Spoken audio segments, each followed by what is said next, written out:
Hey everyone, welcome to my trauma synthesis presentation. I'm going to fly through this. This is my third take. My longest is 25 minutes. So I'm going to try to cut that down at least in half. I'm synthesizing Gestalt theory as my counseling model. Primary is EMDR. Secondary is betrayal trauma theory. Other secondary is interpersonal neurobiology.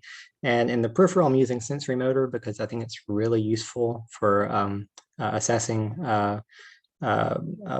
where a client is in terms of being in the optimal zone versus being in a state of hyper or hypoarousal. So I'm using it anyway. Below are some theoretical things that I was thinking about from other counseling models that came to mind while I was learning all this stuff over the summer. So if you want to read it, pause and read it. There are a lot of conceptual similarities between Gestalt theory and the trauma models that we've learned about. The most pronounced, I think, are field theory, blocks to energy, integration, and how that connects with EMDR, integration, energy. I mean, it's right there in the Gestalt chapter. I know Fritz Perls was kind of a jerk, and we all like Mr. Rogers, but seriously, go back and read the Gestalt theory chapter from the theory textbook because it's all there and it's super rich. But we'll get more into that in a second. I'm trying to synthesize these models intentionally to make up for the deficits. EMDR, I'm not saying that it's rigid. I'm not saying that it's reductionist, but it's structural. It works on the brain, not the mind. It has a capacity to connect with many different counseling models, but it's primarily a means of healing the damage to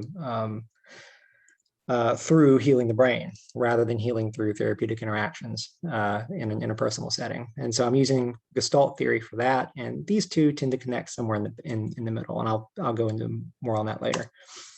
In conceptualizing this client, I really thought more about her symptoms first and foremost. That was the first thing that popped out. I reverse engineered this model. I conceptualized her first, this client, and then I built a model based on what I noticed.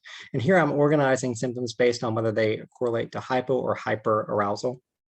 I'm also wondering if she has any other like ADHD, something that might be involving itself with or irritating the traumas that she's experiencing or re-experiencing, I should say. I'm also curious to know what she's learned about herself for the time that she's already spent in counseling. Has she learned any coping mechanisms? Has she learned anything about herself? How does she feel entering counseling again? It reminds me of Bugenthal and the little green flag, won't give up. Client conceptualization, trauma theory. The most useful thing from this slide, you can pause it and read it if you want, but it's the use of Gestalt theory's contact boundary disturbances to understand how energy can be blocked and distorted and deflected and disowned, and how that can move around within an individual and how it can pass from the individual to someone that they have a relationship with. So yeah, pause it if you're interested in it. Betrayal trauma, this is more of the theory, conceptualizing the client through theory. Betrayal trauma theory and attachment theory. This is really on the nose. I think we all like, I'd say we all, it seems like whenever we're talking about betrayal trauma and attachment theory, students get really chatty. You know, the bones of betrayal trauma is that it's really useful conceptualizing children who are abused by adults who they are stuck with. And so they often repress trauma or repress memories of trauma to remain allied with a caregiver that they depend on. This client's trauma occurred when they were 2. And then the little t was sometime in childhood. So attachment theory, this client seems like she's really engaging in a lot of pursuer behavior that is characteristic of the anxious preoccupied type when she tries to please her friends. To make sure that they won't eventually leave her.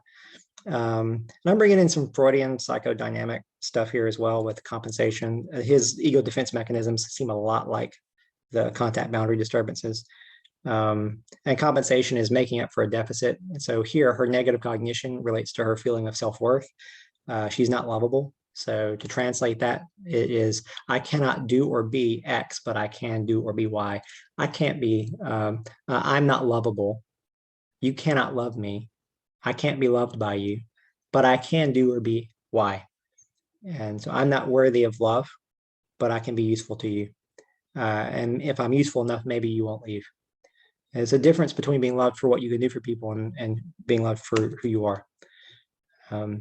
So I know that this is going to look like maybe like out of a cell biology textbook or something here, but the order that I drew this in is this first, then this, then the symptoms, hyper or hypoarousal, how well they can be regulated versus plunging her into a biphasic dysfunctional state.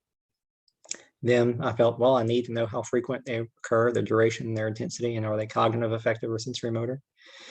Little t here from 2, the abandonment, and then here's the abuse from her mother, and that occurred later in childhood. I'm looking at this trauma node here and looking at the component parts of it, behavior or sensory motor,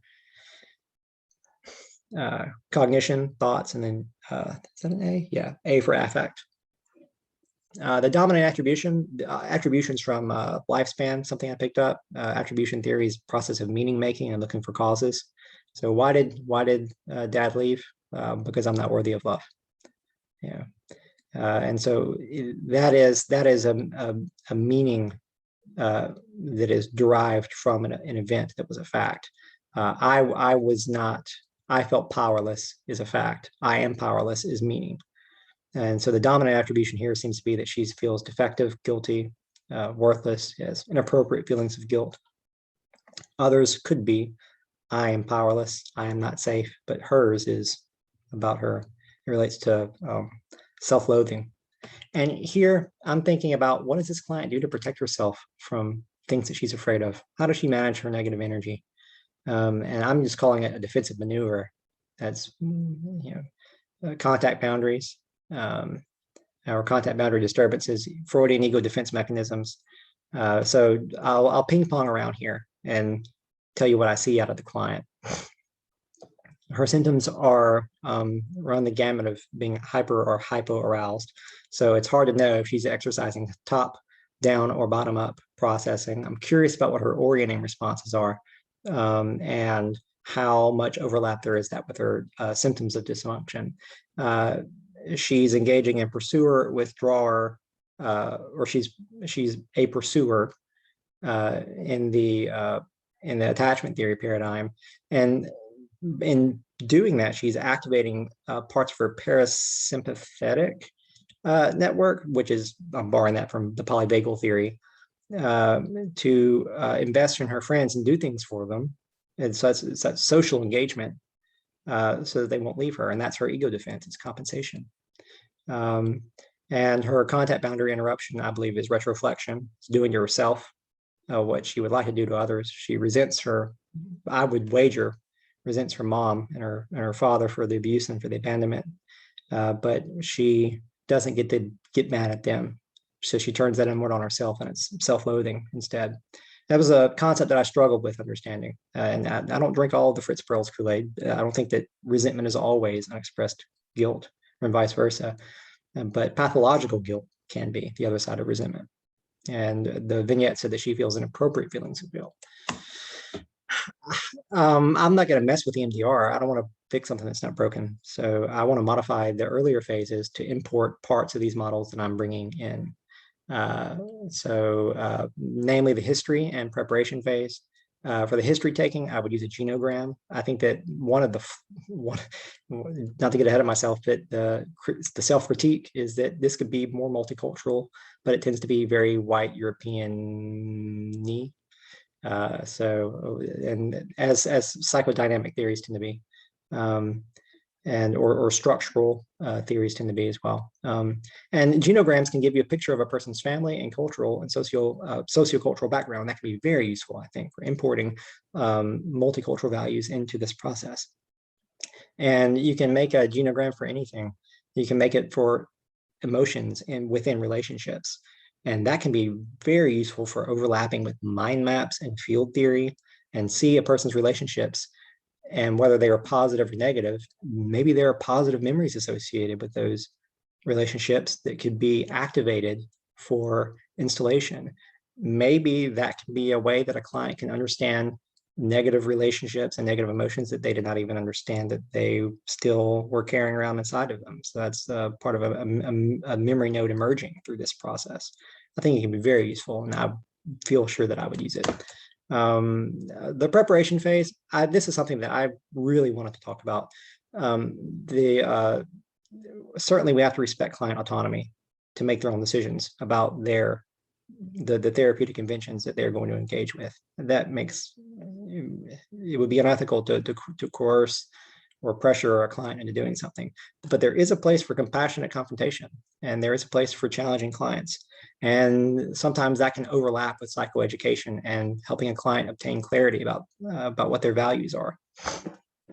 And it makes sense that people are scared of undergoing a metamorphosis and some of their memories changing. And it also makes sense that people don't want to let go of some parts of themselves. But I'm not ready to just give up and to just let that be that without trying to help a client gain some perspective on the person that they could be. And so I think that I would try to use the empty chair experiment or exercise rather, and future projection to do an empty chair exercise with a version of themselves from the future who is freer than their current self is, who doesn't care around the lasting effects of trauma.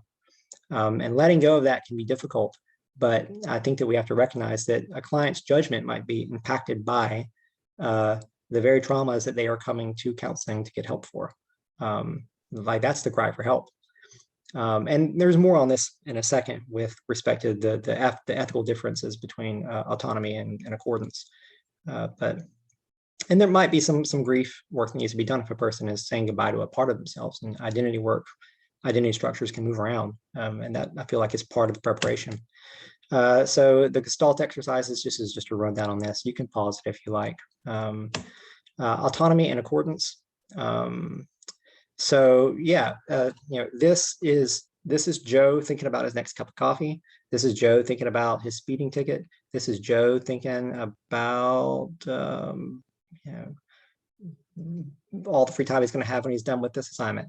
And they're all connected. And this is the decision to not let go of trauma. And this is the trauma over here. And this is the trauma over here. And this is the trauma over here. And the traumas have become comfortable. And we certainly have to respect when a client puts their foot down and says, this is the person that I want to be.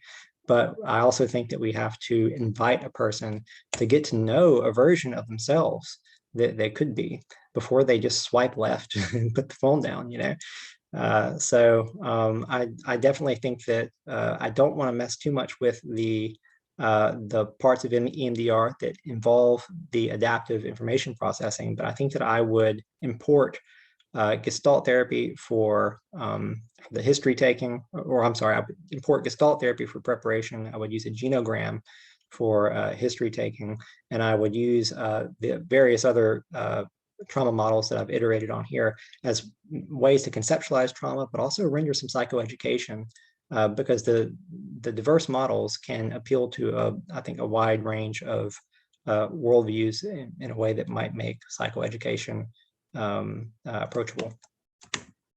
And lastly, just to make sure that I'm hitting the prompt, I want to talk about strengths and weaknesses and further development. I think that the strengths here is that I'm intentionally synthesizing aspects of certain theories in order to make up for the deficits or what's missing from other theories. So I'm not trying to heal with one model and also heal with EMDR. There aren't two quarterbacks here. This is a person-centered approach, and this is in a lot of the literature that Dr. Foster posted. Like oftentimes you don't get something that is really psychodynamic and works on structural elements that is also has some interpersonal person-centered themes. But here the client really is the hero in their own story. They're doing the healing. The varied theories provide opportunities for psychoeducation. I think I've covered that. A weakness is that this has a very internal locus of control and it doesn't address systemic externalities. And you might wonder, well, why do we need to? Isn't it enough that we have some models that can really help people heal? I just feel like I'm not satisfied with that. And I think that the more we import a multicultural lens, the more we'll be concerned with systemic factors. I've been wondering about memory loss and alcohol, related to alcohol and concussions, things that are not necessarily related to emotional traumas or childhood, and how that might interfere with a person's ability to integrate certain experiences. I don't think that I don't think that it is a roadblock, but it could be an obstacle. And for further development, this is just stuff that I'm curious about. I'm curious about exploring the potential for creating positive nodes to remedy a deficit of positive nodes. I think Dr. Foster, there was something in one of his lectures about the therapeutic experience is a place to create positive experiences that a person can integrate if that person doesn't have very many positive memories that they can locate. I'm really interested in clinical trials that combine pharmacological remedies with EMDR because Dr. Foster said, you want to stay away from psychotropics if you are doing this because that can affect the way emotions are processed. And so I'm wondering, okay, so what does a person do if they're on a lot of medication in order to mitigate symptoms? Like, how do you stabilize that person? So I'm interested in those clinical trials if they exist. And I'm also interested in inpatient care where a person who is hard to stabilize can be given a lot of, we can kind of put them under a microscope and make sure that they're safe. And I'm also interested in ways to protect memories, just to maybe journaling. Interested in the use of rituals to say goodbye to a piece of the self that is linked to trauma before stepping through the portals of EMDR and experiencing the shift in memories and laying that part down of oneself down. Journaling, video journals where they record their understanding of the experience. I don't know if that would be helpful or harmful. I'm not saying that I would use it. I'm just saying, I'm just looking at it. And that's all.